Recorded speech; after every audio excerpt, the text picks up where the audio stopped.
You're listening to the audio portion of Workshop Wednesdays.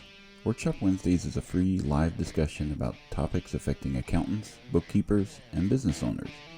You can join the ABO group in Facebook to participate live Wednesdays at 10 a.m. Pacific Time. Just search for ABBO in Facebook. This podcast is brought to you by Schoolofbookkeeping.com, where you will learn, grow, and build a thriving bookkeeping practice. We have hundreds of lessons with almost every aspect of the industry. Start your free month today at Schoolofbookkeeping.com. Well, welcome to another Workshop Wednesday brought to you by Schoolofbookkeeping.com, where it's casual conversations for serious workflows. And hi, Rachel. How are you? I'm good. How are you? You're eating. Oh, what are you talking about? Don't know how that got in there. Apparently, the intro video is not long enough for Rachel to get a little snack. We'll have to extend that for next time. Well, today we're going to be talking about this is kind of like one of those fundamental truths that I like to call. You know, we talked about the fundamental truth of the opening balance of when you go to reconcile. Right? Like there is always something making up that opening balance. You can't just change these things. So in QuickBooks, there are some things that are just fundamentally always going to be the case, right? And when you understand those things, it, I think, I hope that there's a light bulb that goes off and like, okay, it allows me to work within those confines when I know the rules of engagement, or I know the rules of what QuickBooks is doing, then that allows me to work within that. Rachel, what do you think when it comes to some of the shenanigans of QuickBooks?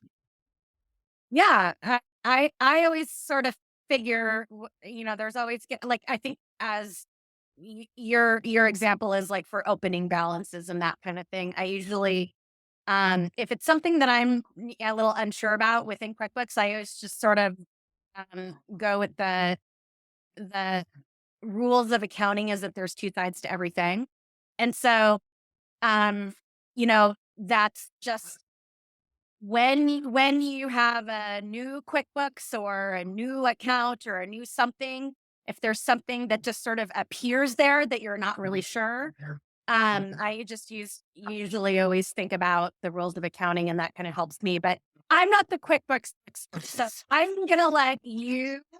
Well, Right. I definitely at this point I feel like I'm probably an expert level, but not compared to you. Right. So if you're getting at something specifically, I'll let you explain.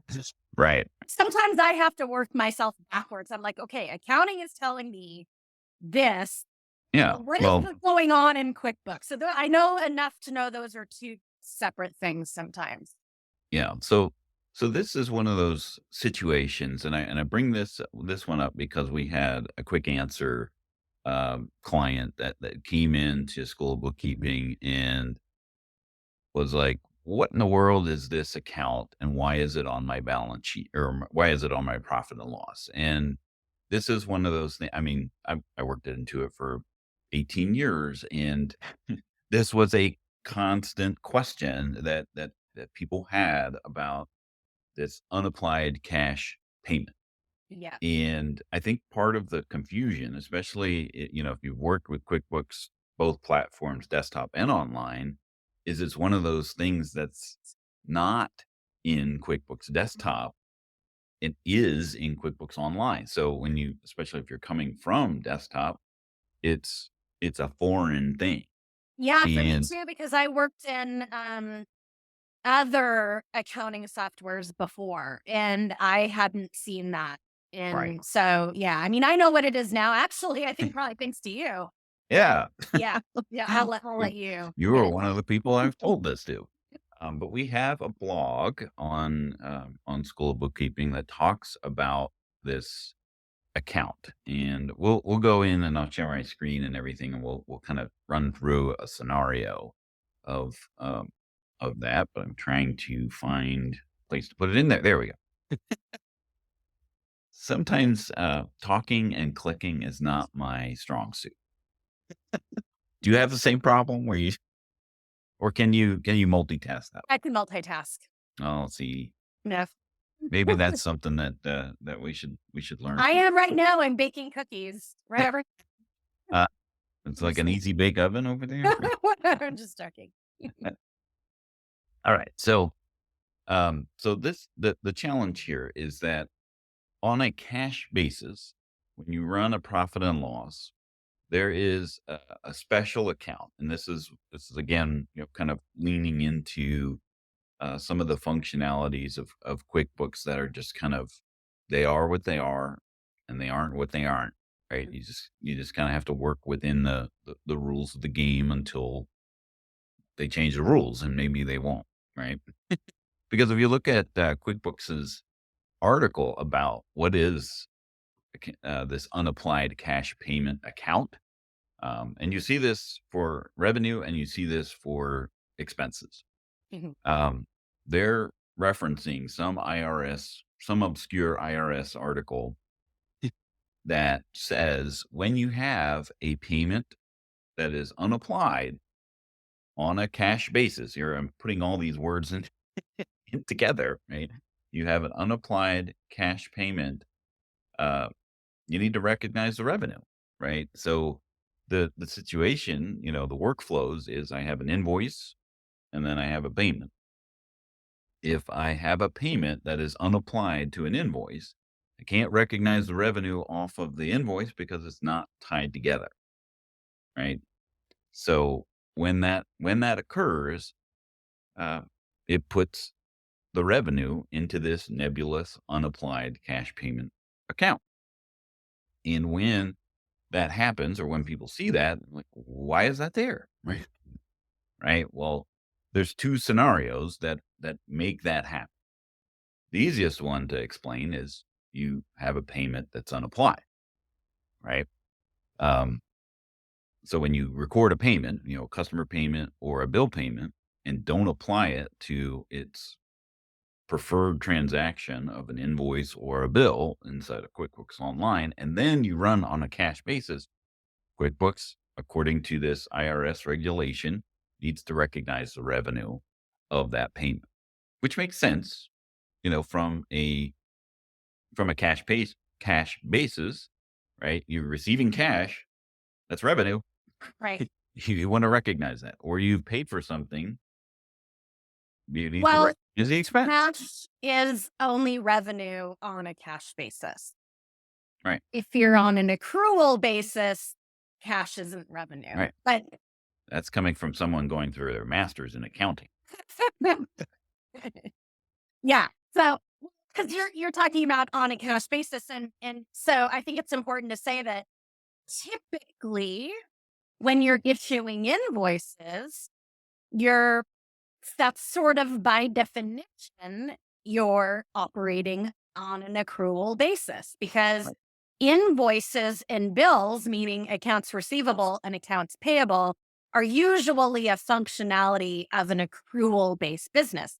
A cash business, well, recording on a cash basis and running reports on a cash basis are a little bit two different things. But if you're actually, let's say you're running your business on an accrual basis, but let's say for some reason that invoice date is further down the road, but you've somehow already accepted that on your book. Mhm. When you run a cash basis report, if the invoice isn't present yet on that earlier date, it's going to throw that cash deposit into unapplied cash income. Is that right? It's Yes. really a tiny thing. Yeah. Yeah. I mean, the whole purpose, to your point, the whole purpose of doing an invoice and a payment later is to account for the passage of time between the time that I've sent somebody an invoice and the time that I've received a payment.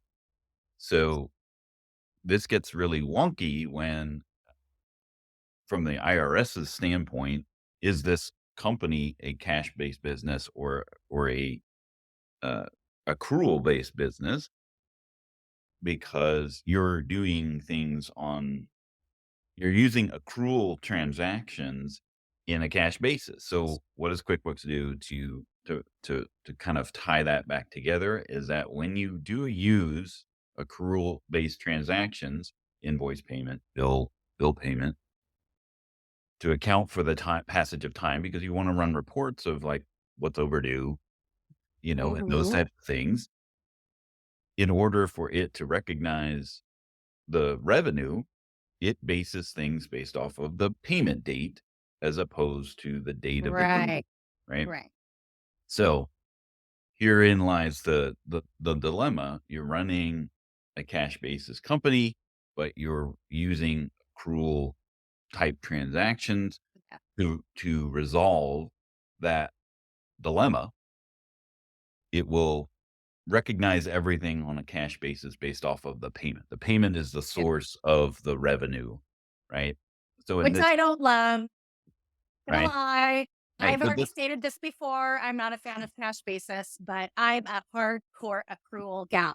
But I do get the benefits. There are obviously, tax related benefits to running your reports on a cash basis. I usually always enter the data on an accrual basis, but yes, I have clients that run their reports on a cash basis. so this is one of those other fundamental truths of like, okay, I have an invoice dated last month. I've received a payment today.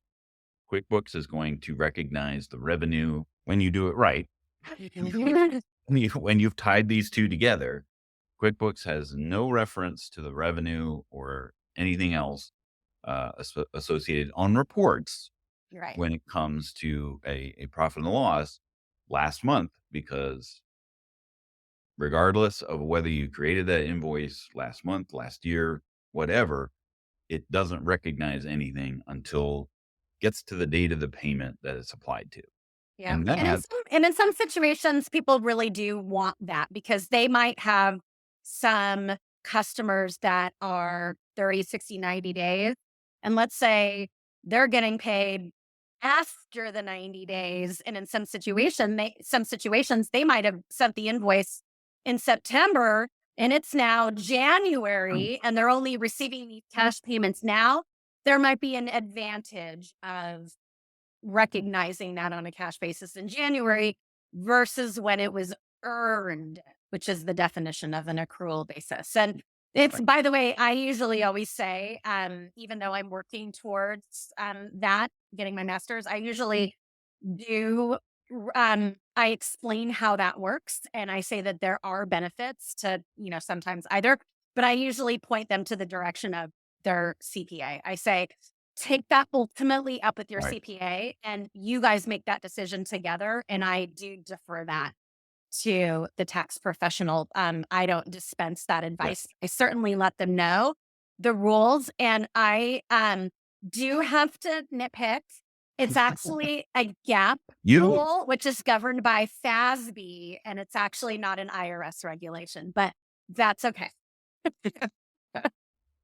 Well, according to Intuit's article, they reference Okay, okay. some obscure IRS cash-based reporting Yes. regulation. But then that begs the question, well, why doesn't desktop do this if this is a regulation? I didn't realize the desktop didn't do it, but I also was a desktop user a long time ago, and I, in recent years, hadn't been a desktop user. When I came back to QuickBooks World, I went straight to QuickBooks Online, so I'm more familiar with seeing that Right. like cash payment thing, and I didn't realize that wasn't in. So, yeah, my answer was always, "Man, don't know." You know, But so you're saying basically is if somebody is seeing an amount when they're running a P&L on cash basis, because you're not going to see that account pop up if you're running it on an accrual basis. You're only going because to again, see it on a the cash basis. fundamental truth is that if you're running it on accrual, it's looking at everything on the invoice, Right. The invoice whether it's paid date or is not. the date of Yeah, income recognition. So yeah, now, so if we're running it on a cash basis and we're seeing that amount, isn't fair to say that it's really a timing issue. It's a matter of Yeah, the date that you're running a report versus it's running it on an earlier time before that invoice was matched up with the actual payment. exactly. Yeah. And so, when you're running a cash basis report and you're using invoices, that date is the timing of the dating of the transactions comes super important, Yes. right?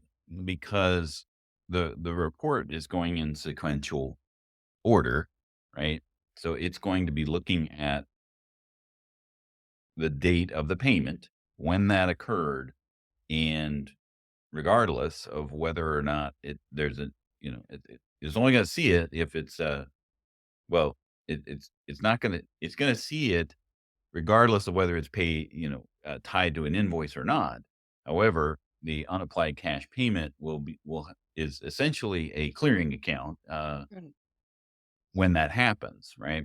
So there's two scenarios of where you'll see money or you see funds or you see the amount inside of unapplied cash payment. One, easy to understand.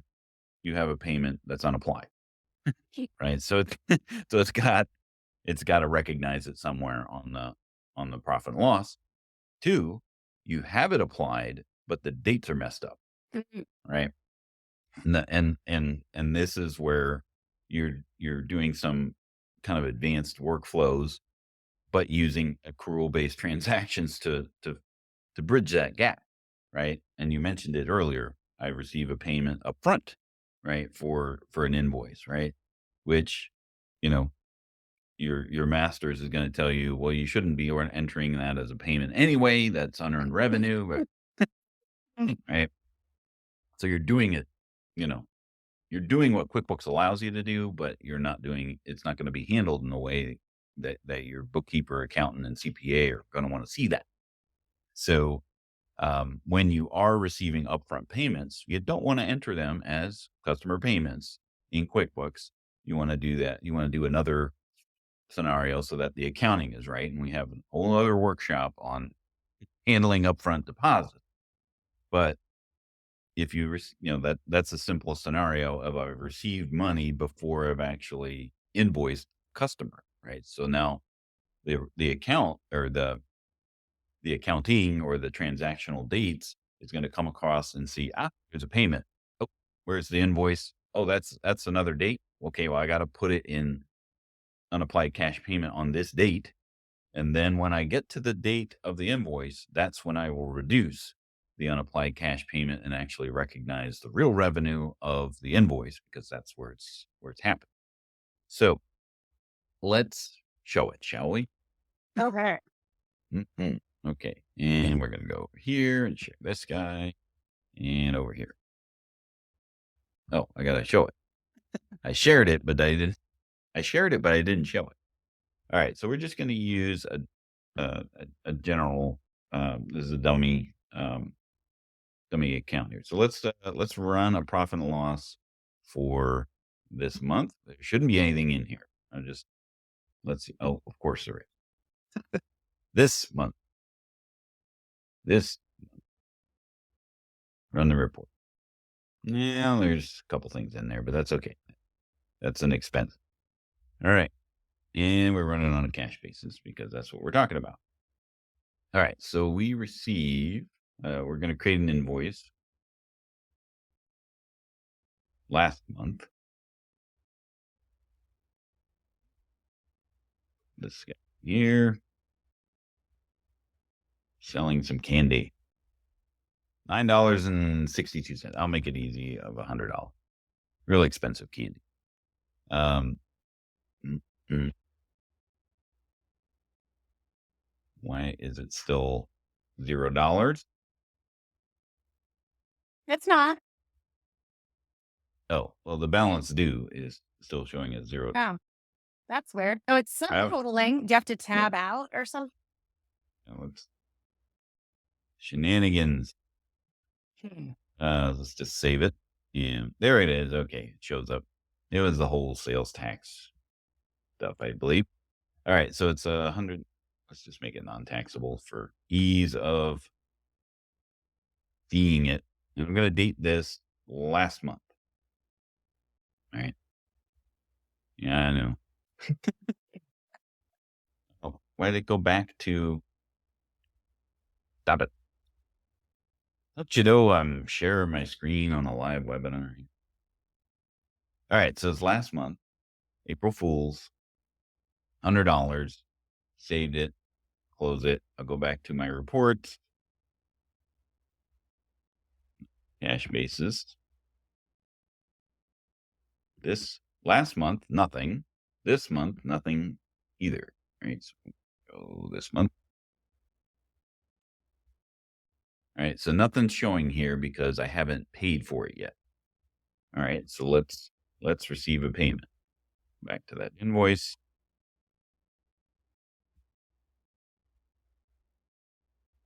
And then we'll receive a payment.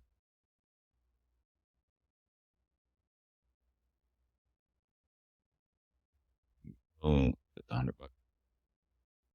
I don't think that was the one. That's it. Got that. There we go. $100 today. Got the date. And we're going to save and close. So it's applying it together. So normal circumstances here. Go back to our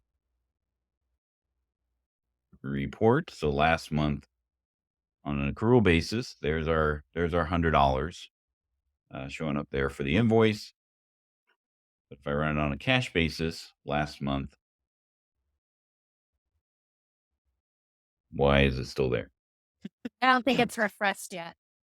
There you Hang go. on a second. Let me look at it. Drill in here.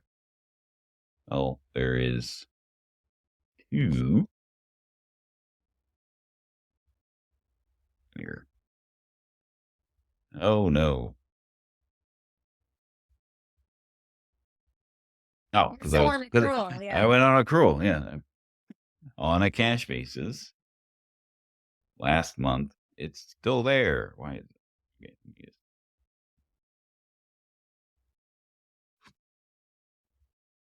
Well, did you digital. receive the payment in April? That's why it's No, it was dated today. oh. Go in here. Let's look at the transaction. Yeah, there's our 100. It says there's 2 payments made. I don't know what you did. I did. Ah, Did something. oh, it applied a credit Yeah. Yeah. from that. Golly.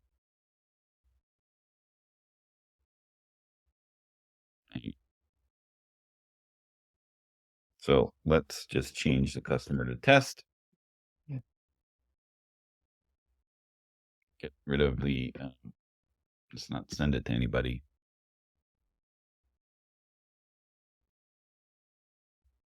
All right, so far so good. Our report again.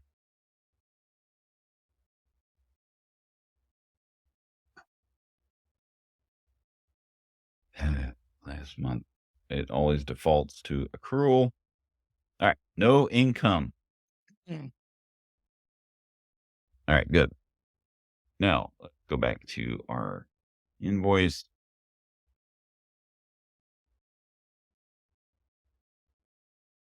And we'll receive a payment today. Okay. I'll edit this out in post. I hope Hector Garcia is not watching this because you're Yeah. not using Right Tool. It's over here.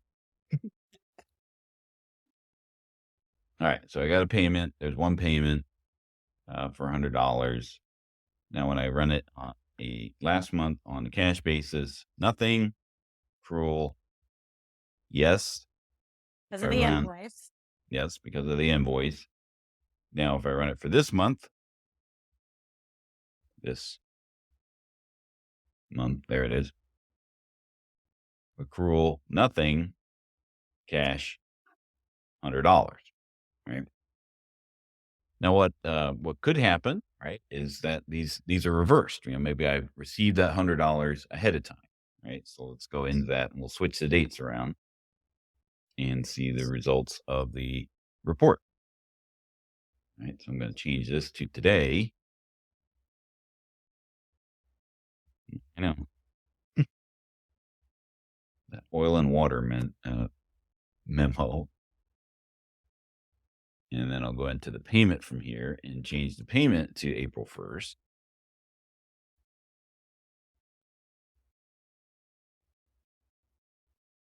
Close. And we'll see it is saving, right? Did I click it? I'll click it again. There we go. So we'll see the impact on the report.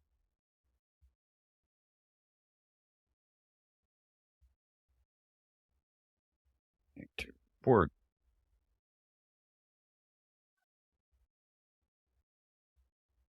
All right. So last month on a accrual basis doesn't even show, but on a cash basis, gasp. That's because you had the received cash payment and the invoice falls in the next month. Right. Well, what if I run this for this month, right? So Mhm. that's the gate. That's the thing here. This alphabetically. Come on, where are you? This is up here. Okay, sorry. This month on a cash basis, sales of product income is showing here because we have a negative unapplied cash payment showing up here to wash it out. So I have zero. I have zero on net income, but now I've got this. What is going on here? Right. So when we zoom in on total income, we can see what QuickBooks is doing in the background here. It is removing on the date that it actually gets to the invoice, removing the unapplied cash payment because that was recognized last month because the Mm. payment was created last month. This is now washing it out, but then putting it to the right sales Right. revenue account based off of the invoice item that's pointing to. So that's what you end up seeing a lot of times is this ins and the comings and goings, right? So let me go into, I'm going to do one more thing here and put this ahead of time. So we'll still put the payment before the invoice, but we'll put it in the same month so we can see it all happen in the same month. So we'll do this on May 1st. Save and close. Or you could just run the report for April and May. Yeah, you got that. Mm. You're acting like me. You could actually do this better. Oh, why did it close? Okay. Are you calling your undeposited funds cash on hand? Um, I don't know. This is my testing sandbox, so this is not real. Mm. It's just Okay. all right. So now for this month, which alphabetically comes before last, apparently. Uh, Run it on an accrual basis. All we see is the sales of product income for $100. Now, when we run it on a cash basis for this month, we see sales of product income for $100, but now this nebulous zero Mm. in unapplied cash payment income. So when we look at it, look at the grand total for income, there we see the ins and outs, and we Yeah. see it on the date, right? So it increased and this is part of the challenge of really understanding this fundamental truth of unapplied cash payment is that it has to get to the payment first sequentially, see what the impact of that payment is, and then when it gets to the actual invoice that it's applied to, then it rolls it back and puts it to the revenue account in question. This can be super challenging when you have a payment that's not in the same period, as you saw by running those uh, the report for this month, and it's out. The payment is outside of that date. You see only half of the story here. Yeah. So as long as because a profit and loss is a transitory account or a transitory report, meaning that it will only look at transactions that are in that period of dates that you're looking for. Um, not looking at things that are outside of that date range. So you kind of like looking in a porthole when you're on a cruise ship. You only have so much to look at, Yes. and you don't see the whole picture. You need to go up to the Lido deck in order to get a view. I like that. I like that analogy. What do we call it? A temporary account. Okay. All right.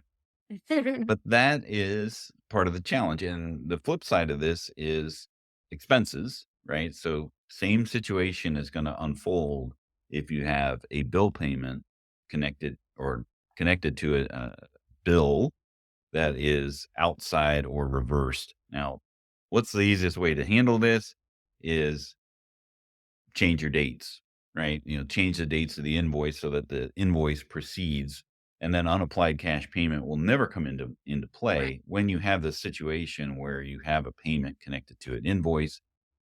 But sometimes that's not the reality, right? Like you can't necessarily, if the invoice and you want to, if this invoice was not paid in full, right? You want to have the due date and the aging of this report, or the aging of this invoice based off of the date of the invoice, as opposed to the date of the payment and everything else that falls along with that. You can play around with the due dates and change the dates, and that you have those options. But in the reality of receiving a payment, if you really received a payment before the invoice, then you don't want to connect it like this when you're running it on a cash basis, unless you realize you're going to see unapplied cash payment on your profit and loss. There isn't anything that you can do about that Yeah. when you're running I, it on a cash basis. I will tell you 99% of the time that I see this, I used to see it a lot when I dealt more with service-based businesses, but um the most of the time I would see it when people would go around and monkey with their invoice date. And a lot of people will do that. And I usually always say, don't ever do that because I'm just more of an accrual gal and I like to leave the invoice for when it was actually issued, when it was earned. And I always tell people don't mess with that. But I do know that a lot of people will go in and they'll mess around with the invoice date. And when they do that, then they'll see that they have changed the invoice date until after the payment came, and then they'll see that on their P&L because they're running it by a cash basis, and then they'll call me and ask, like, "What have I Mhm. done?" And it's usually always because that they have messed with the invoice date. Yeah. And then there's some ramifications of changing the invoice date, especially if you've emailed this invoice to the customer. They Yep. can see that you're playing around with the dates. Like, what's going Yes. on? What's going on over there? Uh, Yeah. That's why I just the don't ever mess with Yep. invoice dates. Like an invoice is a source document. So I Mhm. just leave it. If there ever needs to be, it needs to be modified or edited or something like that, that's fine. But I usually don't like to mess with the invoice date. Now, one thing I wanted to do is change the invoice date, and this is the other ramification that I've just been clicking through. But the date in this, when they're doing sales tax in QuickBooks, that's going to have a ramification on sales tax, Yeah. whether they're on a cash basis or accrual basis. There, by changing the dates around that, especially if they've already paid Yeah. for their sales tax, Uh, and then they put it in a period that they paid for. It's just, again, yeah. It causes a it's like lot it's of saying problems. oil and water, right? So if I do it on the same date, they've been closed. We don't want to send it to anybody. I saw a question come in. What does that say? My eyes aren't looking when it, or I'll throw it up there. What does that say? That when a I change don't is know. I can't made, see anything. Oh, you know oh, what? It's because I made my screen bigger. there it is. When a change is made to an invoice, does the invoice receive a notification, or do they see the change the next time they look at the invoice? Yes, when you change it, they won't see anything unless they go back to that review and pay um, link and go to pay it again, and they'll see that the date has changed or something like that. They don't get a notification Okay. that you've made changes. And of course, I was thinking and talking at the same time, and clicking wasn't the strong suit. So it's all on the same date of May 1st. So if I run it for this month again, right there, we only see the sales of product income. We don't see this clearing of um, going in and out of the unapplied cash payment. I know in the past it probably had that, show up in there, but now it does not. Oh, again, Yeah. Well, you've got it on an accrual basis. okay. But cash and accrual, same thing. You see it on the same date. So as long as it is the same date or after with the payment, and it's applied to an invoice, you will never see unapplied cash payment income or unapplied cash payment expense on your profit and loss, or at least that is the way it is today. Wait, Dan, I have a question for you. Yeah. So we only have a couple clients that want the reports on a cash basis and they're service related. Um, which fun fact, you shouldn't ever be if you're doing inventory, you should never use cash basis anyway. But just Well, quick the one for reports, I mean, the cash basis reports for inventory are horrible. yeah, well, Uh, yeah, well, so you know, that's not another gap fundamental truth. compliant. It's just not gap compliant. You have to Yeah. do it on an accrual basis, otherwise it's compliant. So, um, question though, for folks, and I understand not everybody does it the way I do it. So for folks that do only want reporting on a cash basis, um, and let's say I don't know, for whatever reason, maybe they're not using invoices for whatever reason. Can you set your QuickBooks to default to always run on a cash basis? Because it Mhm. seems to always default to accrual. I think Yes. I might have missed that somewhere. Well, there's two places, and this gets this for accountants who are using in their QBO. One supersedes the other, and sometimes you don't. If you don't mess it, if you don't set the defaults in both places, then it's going to be using this one, right? So when you go to your accountant tools drop down here and choose Uh-huh. reports, that is where you would set the default for you as the accountant. Okay. And where'd it go? Oh, it's thinking about it. Oh, let's close some tabs here. Yeah, and I for those that use Right Tool, I wonder if there's a setting in Right Tool also.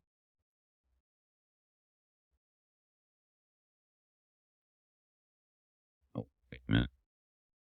Oh my gosh. Report Like options. I would turn into entrepreneur. I'm like, you could save like I know. Precious second. that's literally Um, how he talks. yeah. So here's the report and tools defaults for accountants, Mhm. right? So all summary reports, so balance sheet, profit and loss, anything that's a summary report will default to last month from to on this basis, right? So Oh, you would change it to cash here, yes. Okay. even though there's no place to save. I don't like Um, that. it's one of those things of You just have to trust it that it's you saving. assume I that hate it's saving, that. I need a button. right? But also here in the company settings, when you go into the company settings, and where do they move it to? Here we go. No, where is the Hmm. company? There it is. The Oh, I see. accounting method Okay. here is accrual, right? So a lot of times I would get a phone call, right, that would say, "Hey, I set it to cash, but it's still running on accrual," right? And if they're the accountant, those reporting options has to be set also to cash or accrual.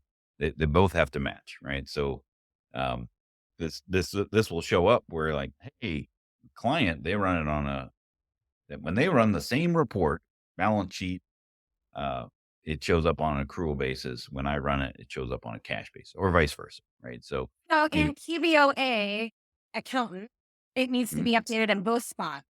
right, But in my client, if they're using it and they want to see it, they only have to update it in this, right? right, right. Okay. All users who are non-accountants, this takes effect.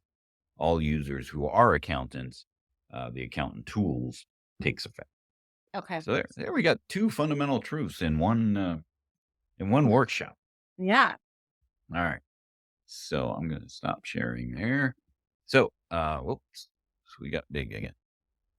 There we are. That's what that's I say my daughter knows every single line from every single Hamilton song. That's a Hamilton song. To wait, what'd you say?